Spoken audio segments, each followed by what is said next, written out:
William and Karen Oliver have been farming since 2000. In 2013, the couple bought Wairinga from William's family, as well as a nearby property.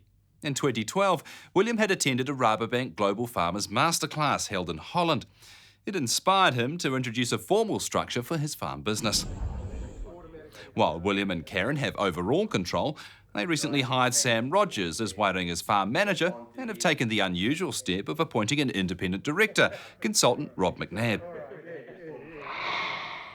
This farm we're on here is about 740 hectares effective, running sheep, beef and deer. We have an even split of each stock category, and that's just to mitigate risk so we can move with the markets as things go up and down. Flexibility is huge. We're basically going to hopefully have 4 main income streams, and that's where we want to be. We've been through 2 years of drought, and to date actually we've only had 1,000 mils accumulated rainfall to our for 12 months compared to our normal average of about 1,600 to 1,700 mils. So in my eyes we're still in the drought. Our flexibility around that is the amount of fat in stock we have. So the breeding component of the animal, our stock is relatively low, and we fatten a lot of bulls and lambs and have done deer in the past as well. With the courses I've done with the Rabobank, with EDP and with the Global Masterclass, just about everybody we dealt with had a proper formal structure in their businesses. And the reasons for that seem a little bit silly on the face, but when you start living it, it's a lot better. So you start living outside your business and start running the business. So we have a board structure at the beginning. Rob McNabb's our independent chair, and Karen and I are the 2 other directors. Your whiteboard is exactly the same as this. It's only about communication. Yep. This is your opportunity. I'm very much a future-orientated person, and I try and see what does this look like in the future. I do comment on day-to-day activities, but these are good farmers, and they know they're good farmers. We meet formally approximately once a month, informally, on the phone, maybe once or twice a week, but we sit there and my role is to make sure that the big issues are actually addressed and covered off. One is just maintenance. The things that you did on the farm around maintenance, so that just gives us an idea that actually we need to factor that into some capital expenditure or something. Yep. We're going to have to do that. This farm is no different from any other operational farm in New Zealand. This farmer here is expected to be a master of all trades, and sometimes they're not. So, just leave the detail because they're good enough, they're going to achieve that, and focus on a bigger picture. And make sure that some of those really big issues are actually addressed, like capital structure, like human resources and health and safety on farms. In 2012, I was asked by Rabobank to go to the Netherlands on their Global Masterclass. So along with 5 other New Zealand farmers, we joined 60 other farmers and spent a week there just learning about farming at another whole level. It's one of those things you come back from and you're not too sure what you learned because you learned so much. I suppose one of the things it taught me is how we should value some of the things we have got. Like, in New Zealand we've got some phenomenal cooperatives.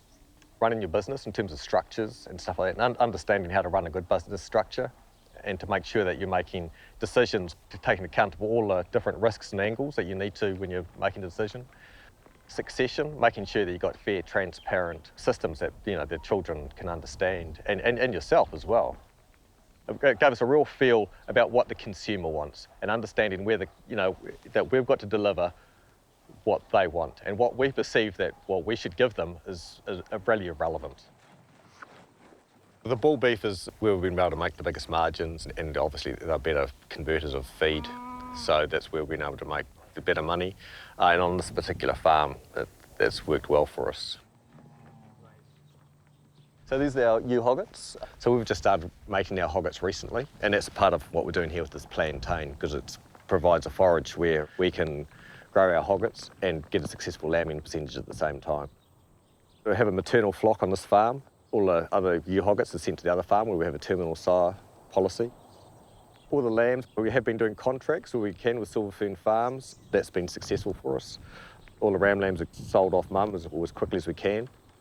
The wool we also sell, we do that through Elders Wool Co-op, so we're basically all tied up with the co-ops. This Plantain here is going into its 2nd winter.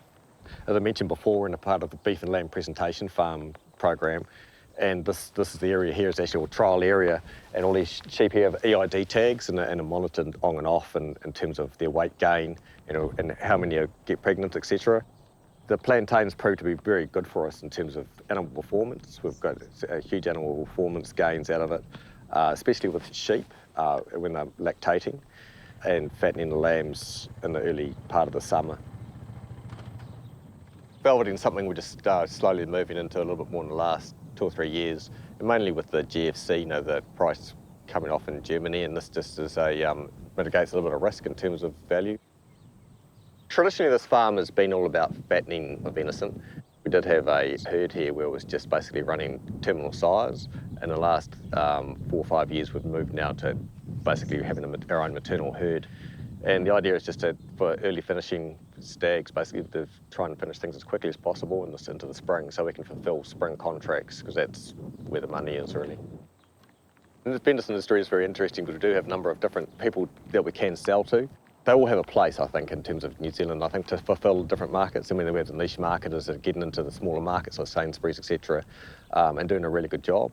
And then we have the bigger companies that are, obviously starting the Savina thing back in the States. But they all fulfil a place, and we need competition, but we also need people that are going to be loyal and stay in the business and not just there for a quick dollar.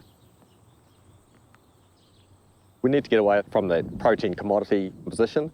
The only way for me is branding. And with a brand, we need to be able to deliver to the consumer something that comes with the kind of values that they want in terms of the food they want on their plate.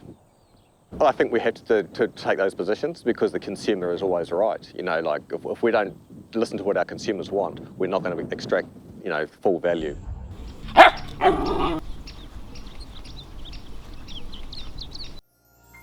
This program was made with funding from New Zealand On Air.